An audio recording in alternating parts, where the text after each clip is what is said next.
Hello and welcome to this deep dive. I am Gail and welcome to my channel. I am the energy-led woman and I am basically using energy to live my life, living an energy-led lifestyle. And that means tuning into the energy around us, i.e. planetary shifts, seasons, lunar cycles, all that kind of stuff. It also means tuning into the energy within me. It also means tuning into the energy of different parts of life. And today I want to talk about energy-led eating. And I'm sure that this won't be the first, it is the first. It won't be the last video that I actually create talking about this, because this is actually something that I'm very passionate about. And one of the things that I am so passionate about is understanding that everybody is different. I'm different to you, you're different to your friend, your family. Everybody is different. We all have a unique energetic blueprint, and that blueprint and merged and mixed with our epigenetics and experiences of life and beliefs of life and all of the things create this kind of this person who one size doesn't fit all, you know? So when we take into account, let's just pick out something like Slimming World or Weight Watchers. When we take into account that kind of diet,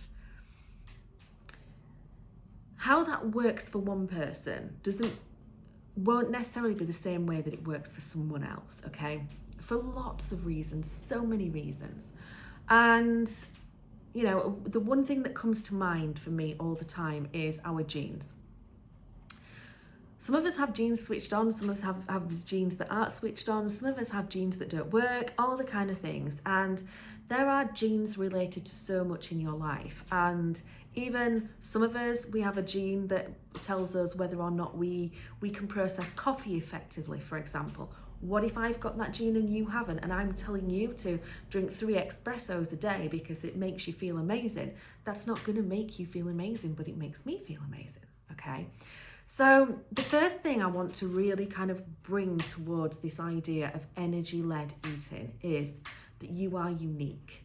And the best way to find out what works for you is to really listen to your body, okay? So if you are, for example, if you are listening to someone telling you their diet plan and they're telling you how amazing it is and how it's worked for them and all the kind of stuff, that's all well and good. And in that moment, you will probably absorb some of their energy, okay? So as they're excited, as they're sharing something that works for them, as they're giving off that energy, okay, we all absorb each other's energy. So you're probably taking that on. So you might find yourself getting really excited over their diet plan and thinking you're going to give it a go, when in actual fact what you really need to do is just take yourself away from that for a moment or two and have a think about it for a moment or two and actually kind of ask yourself if it is the right thing for you, and actually listen to your body, not your head, okay? So given that kind of perspective, what I'm going to do is I am going to talk you through some of the things that I think about energy-led eating. I'm going to do this for 2 purposes.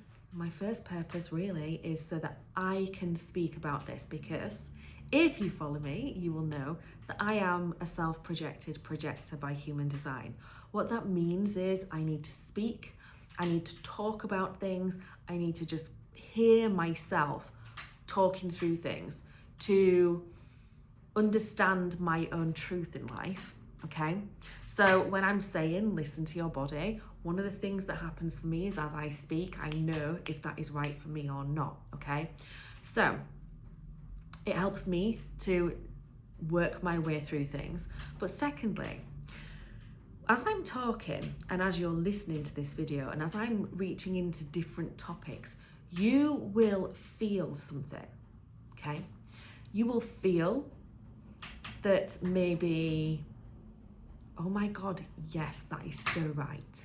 You will feel maybe no, that is not right for me. you might feel I get that, but I think this.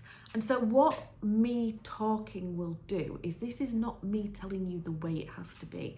This is me talking through something so that it activates a remembering in you, so that you can hear from your own body what is right for you. Okay? Okay. So, first of all, food is energy. Okay? And I live an energy-led life. So what is energy? Well, energy is the vibration, the frequency that is in things. And this frequency is, when we have a microscope and we go deep down into anything, even like this book that we think is solid, if we go and zoom down into it and deeper, what we'll find is lots of little cells moving around. Because nothing in this world is solid. Everything is kind of energy that's moving around, cells that are moving around. As those cells are kind of moving around, they're creating an energy, they're creating a vibration, they're creating a frequency, and that is what we give off. That is my really simplified version of energy. So if you're a scientist, don't come at me. That's just, I know it's overly simplified.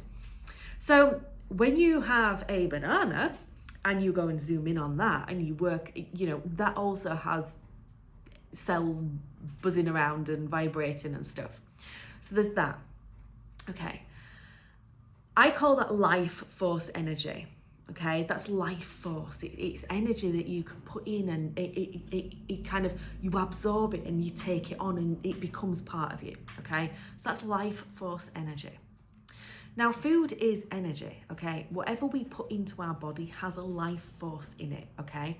And I like to imagine, and I often talk about this, so you might have heard this story before, but if you get a bunch of 4 to 6 tomatoes that have just come off the vine, okay, in the sunshine, and those are going to be so vibrant of life force energy, because they're going to have the sunshine energy, they're going to have the soil and the earth energy coming up through the vine, coming into the fresh tomato. That tomato is going to be absolutely full of life force energy. Now, when you compare that to a tin of tomatoes, where they've been harvested, they've been peeled, they've been put in a can, and then they've been sealed in darkness for however long. The difference in energy between the two is huge, right? And calorie-wise, they are about the same. So in fact, I think maybe the vine tomatoes are less. I can't remember top of my head because I don't follow calories anymore, but they're about the same. So that is the first thing that I think about when I think about energy-led eating, is how much life force is in what I am eating. And brain's just gone. I was going to tell you something else that was so important about that, and my brain has just gone. Don't know. Anyway. Oh, calories. So, I don't know if you know. Okay, so a lot of people talk about calories in, calories out. When we're talking about calories in, calories out, we're talking about energy intake versus energy that we've burned off, right? Now, interestingly, at some point in I think it was like the 50s, I can't remember, the 1950s, that was when they kind of decided to come up with this calorie count, this equation that told them how much energy was in any kind of food. And the way that they did that is they put the item into a special kind of oven, fireproof oven thing, and set it on fire. And in setting it on fire, they measured the amount of energy that was generated by setting it on fire. That is what a calorie is. That's what a calorie count is. If it's 1 calorie, that's how they worked out it was 1 calorie, by setting it on fire and seeing how much energy it actually created. So if you were kind of going to say to me that food is not energy, calories are not energy, a calorie is a measurement of energy in food, okay? So, when we're talking about food, clearly we tend to talk about calories. How many calories is in this food? What's going on in this food? I think further than that, because I think into life force, but I also think about what else is in that food energetically that I am taking on, okay? So, I don't think this is going to go in a sequence. I'm just looking at my notes and I'm like, I've literally, for 10 minutes before this call, just sat down and gone, right, what do I need to talk about energy-led eating? And this has just come out. So it's just in whatever flow it comes out. So if it seems like it's a bit disjointed, just hang in there. So I want to give you the, let's use bread. Bread is the example. That is my focaccia proofing, okay? So that is my focaccia proofing. So if I was to, that focaccia has been part of my world all day. So I mixed the dough before I started work. I keep the dough in here with me, so it's proofing in a nice warm room. Every half an hour or so, I'm doing the stretch and folds. There's love going into it. I can actually choose what intention I want to put into that focaccia. That's a whole other, probably a deeper video that's a whole other thing. So the energy that's gone into that focaccia is, I want to make this focaccia. I'm enjoying the process. I'm relaxed. Generally, I'm relaxed in that moment. There's love, there's nurture going into that focaccia.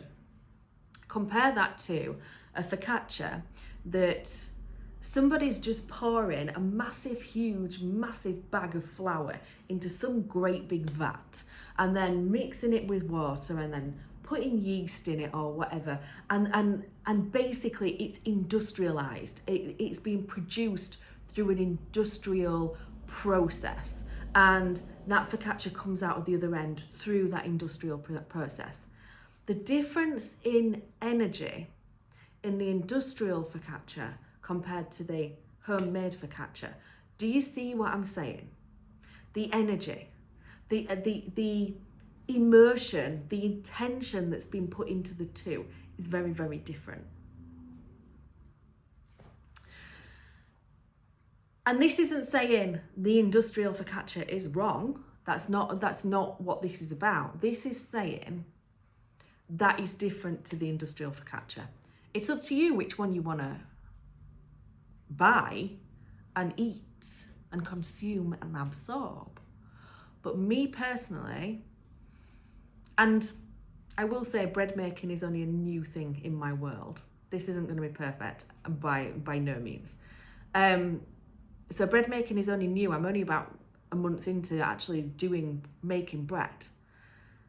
But when you think about anything, okay, when you think about the industrial processed lasagna versus the lasagna that you make at home, when you think about the pots of green vegetables that you can just take home and put in the microwave versus the like the vegetables where you've been and bought a broccoli and you're chopping the broccoli up and you're doing the things, you know, the difference between the two energetically, the emotions, that the intention that you are going to absorb. Okay, there is a lot of stuff in spirituality whereby you stir, you know, there's cacao ceremonies and you stir intention into the cacao, you know.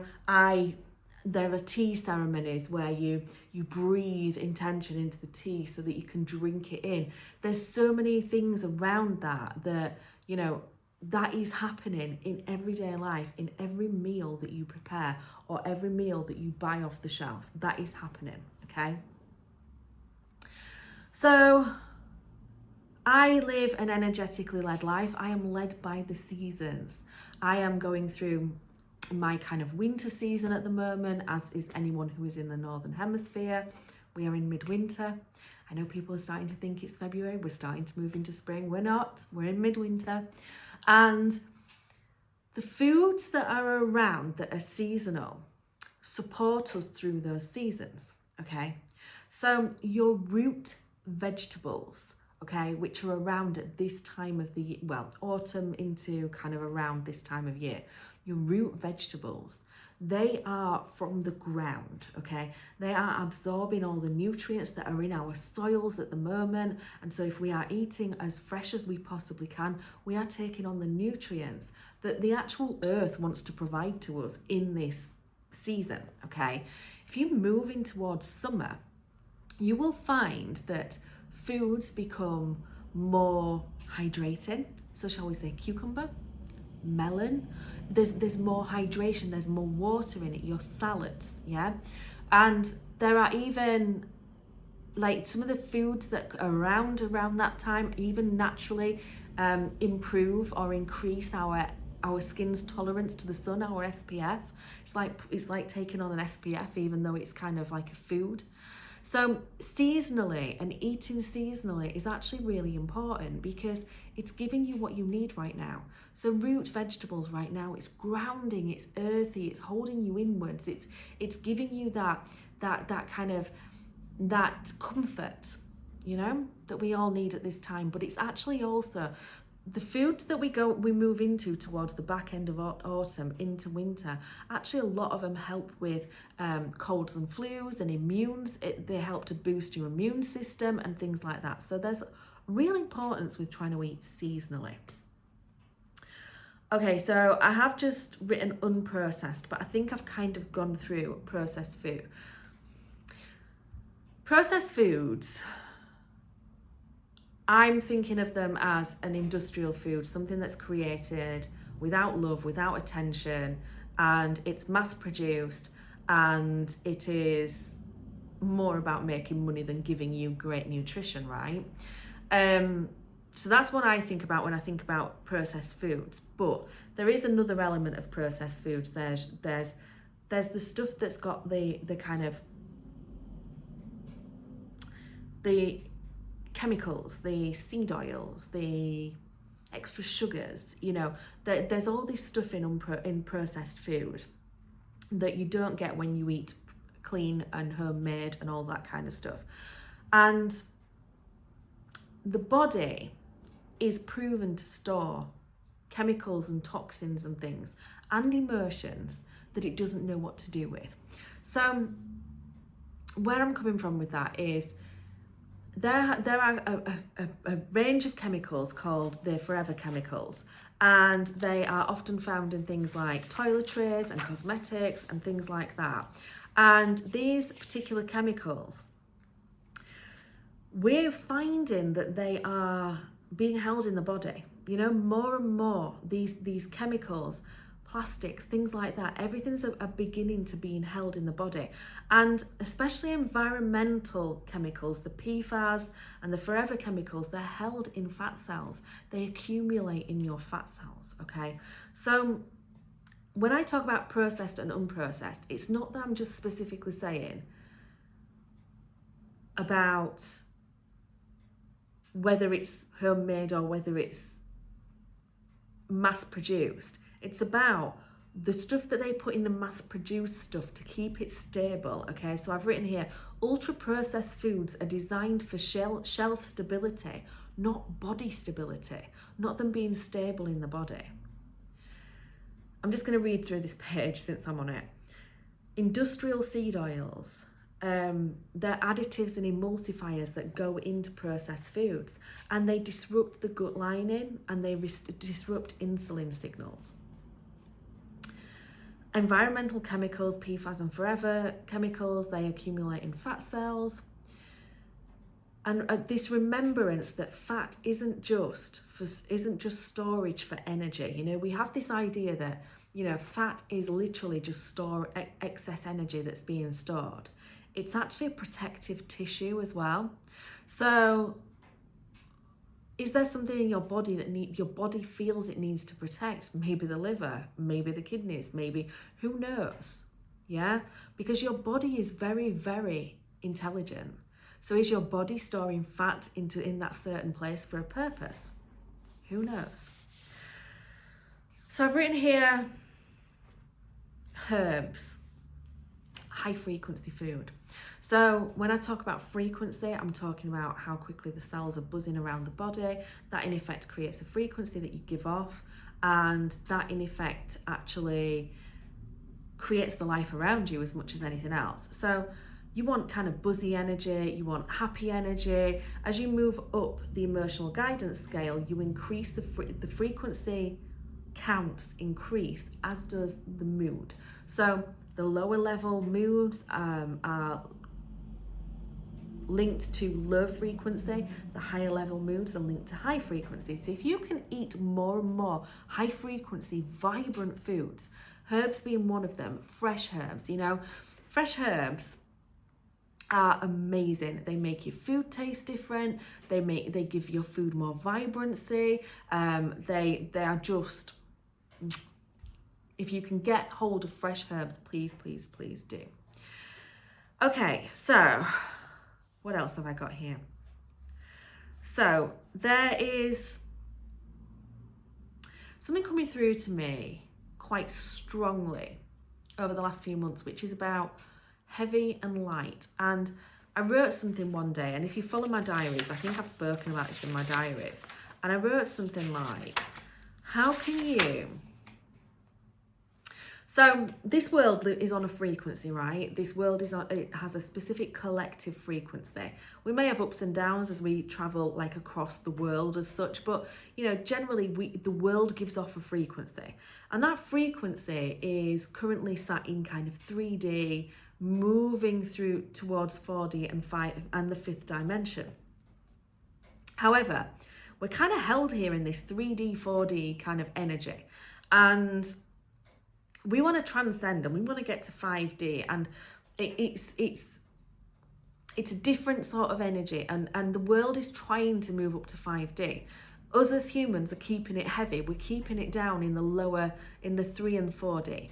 So if you want to transcend to 5D, which is the better world, if you want to transcend to 5D, not only in your body, but you want to help the earth transcend as well, then we've got to start raising this frequency. Now, if you're eating and weighing yourself down with foods that are keeping you heavy, keeping you in the lower emotions, not in those high emotions, keeping your body feeling heavy, we're keeping the world feeling heavy too. So we're keeping the world kind of at this like lower energy kind of frequency. So feeling into... And this is actually kind of taking me onto a bit of a key point of what it means to live energy and what it means to eat energetically led, is feeling into it. And quite often I will kind of lean into kind of the food that I'm thinking of eating and be like, does this feel heavy or does this feel light? And for example, for me, meat feels heavy. And I'll talk about that in a minute. It's quite a dense texture. It's quite heavy, right? Meat feels heavy. Okay, sugar dense foods feel heavy, you know. Coffee actually feels heavy to me. Alcohol, wine, red wine, I love red wine. Red wine feels heavy for me. So being able to kind of feel into something and be like, does this feel heavy? Does this not feel heavy? You know, does it, and I don't mean heavy as in, you know, if you pick it up, does it feel heavy? I mean, energetically, does it feel like it's going to weigh me down, you know? And being able to kind of use that as a way to decipher what you want to eat, when you want to eat it, is really kind of useful. Okay, so I've written the gut. Okay, the gut. Oh my God, the gut is just key to your health, to a happy, healthy body. The gut has to be functioning. The gut has to be a key piece of this. And if your gut is messed up, if the microbiome in your gut is messed up, it affects your moods, it affects your fatigue, it affects your fatigue, it affects your immune system, it affects so much. And I'm desperately trying to find a page where I've written something about this.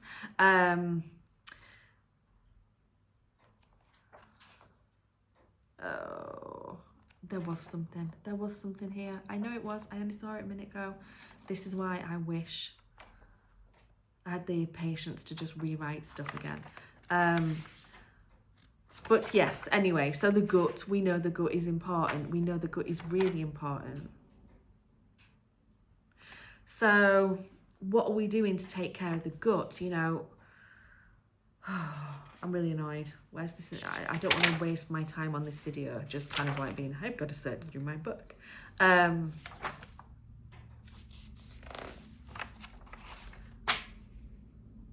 It's not coming through. It's not coming through.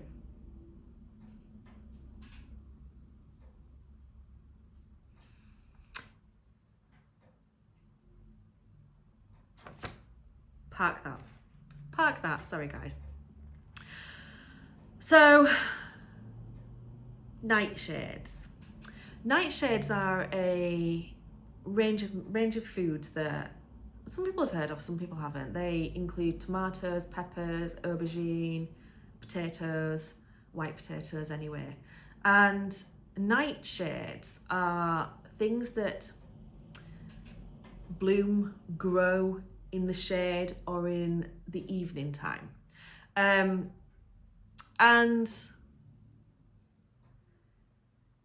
they, in the body, amplify what's already there. So if you are feeling heavy, inflamed, uncomfortable in your body, if you eat a lot of those foods, you will find more inflammation, you will find more discomfort in your body. And so knowing that a nightshade amplifies what is already in your shadows of your body is really important, because if you are feeling inflamed, if you are feeling sluggish, if you are feeling uncomfortable, you want to be avoiding those kind of foods. So that is your mashed potato, that is your chips, that is your wedges, your roasties, it is all that kind of stuff. And it is kind of like a lot of the tomato-based foods that we tend to eat, your bologneses, your lasagnas, you know, everything that you would put that kind of stuff in. Using that intelligently, I think, is really powerful, okay? So that's something to mention. Meat. Meat is an uncomfortable one to talk about, okay? And I am going to touch on the two sides of this. So first of all, it has been proven that when you eat meat, so they've looked at the levels of fat in the bloodstream. No. They've looked at how thick the blood is in people's veins when they've eaten meat and when they've eaten plant-based, okay? And the key part here is that when you've eaten meat, your blood becomes thicker, more syrupy, I want to say. That, as it's moving around your body, slows down. So if you're thinking about life force energy in the body, you want that blood to be pumping around the body, right? You don't want it to be sluggish. You want things to be moving fast. You want things to be vibrating fast. You want things to be kind of like happening quickly, and, you know, kind of that kind of energy. So if you are eating lots of meat, you are creating a sluggishness in the body, which isn't ideal if you want to be full of life and vitality, right? The other side of meat is what it is. And this is where we get into a bit of a difficult conversation. And I don't want to linger too much here, right? Because it is a difficult conversation to have. If you want to have this conversation with me separately, we can have this conversation separately. However, meat holds emotion. Your body holds emotion. My body holds emotion. We have emotions running through our body, okay? And the meat captures a snapshot of the emotions that are in the body and at any one time, okay? At the time that it was taken, okay?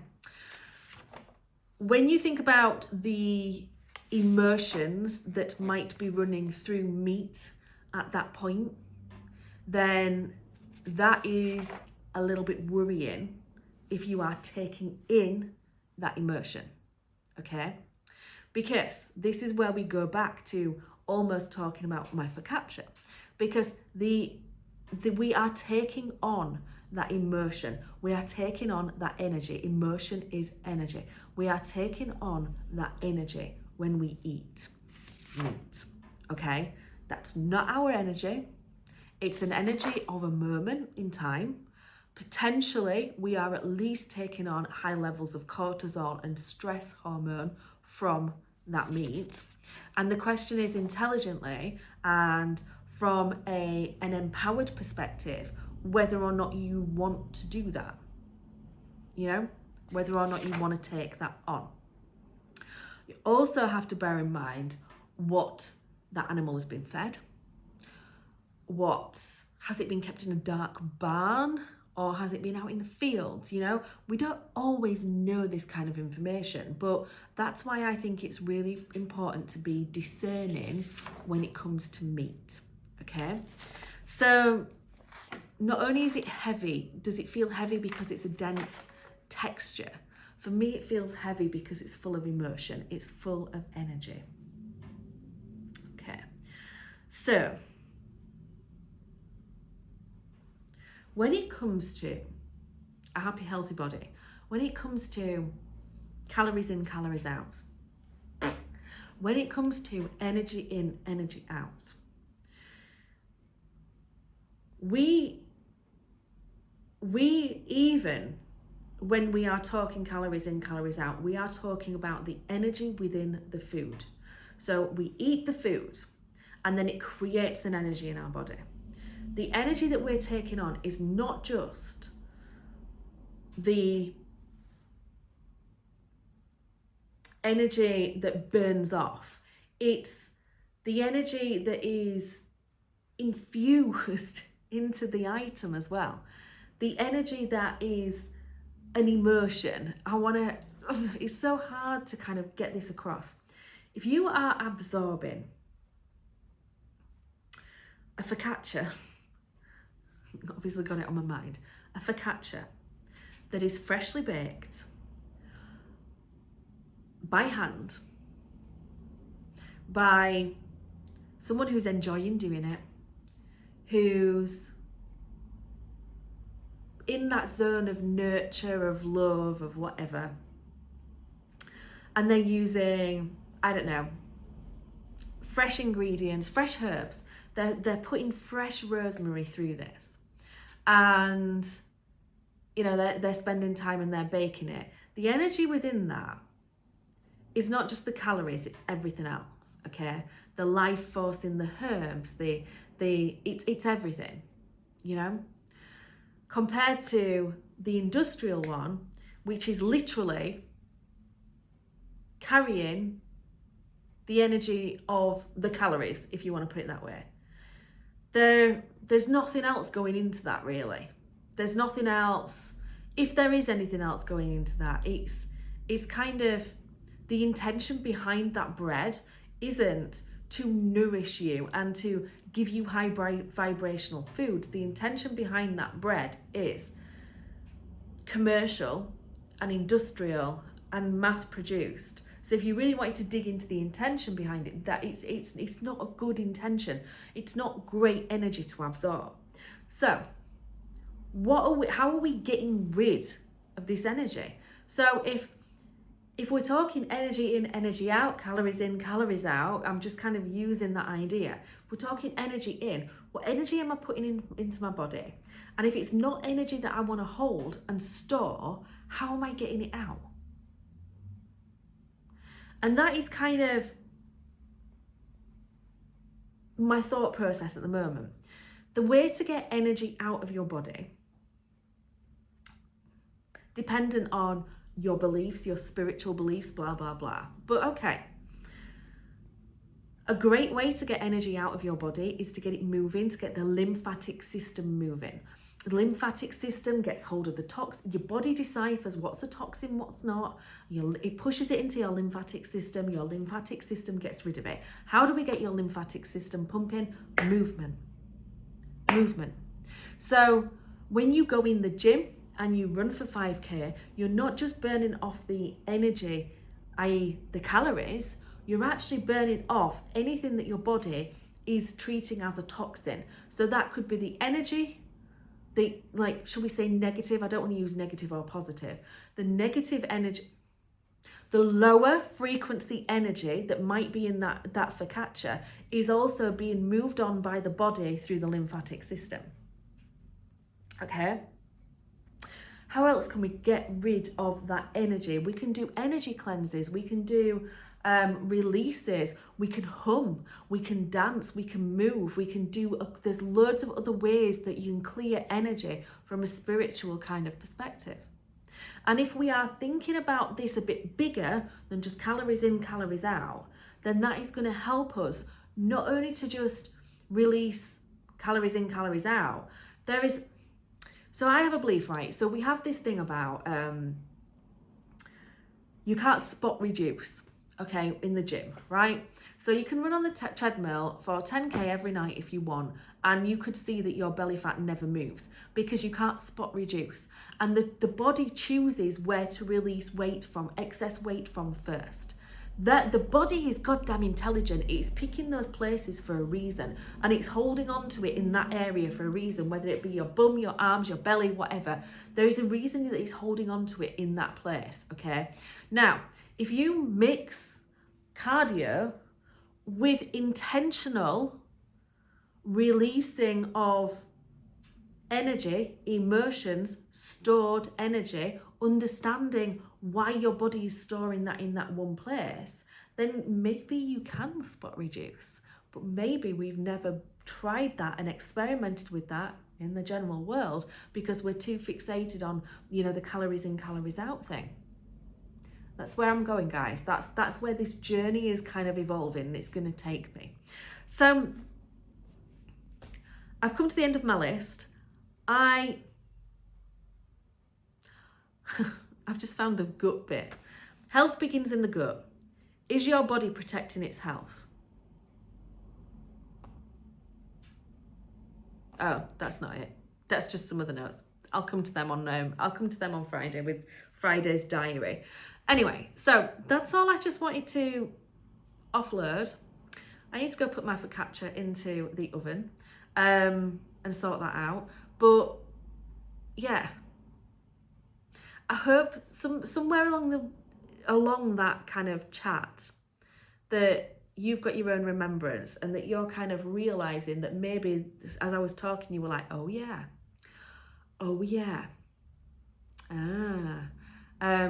and see where those thoughts take you. See what doors open for you from that.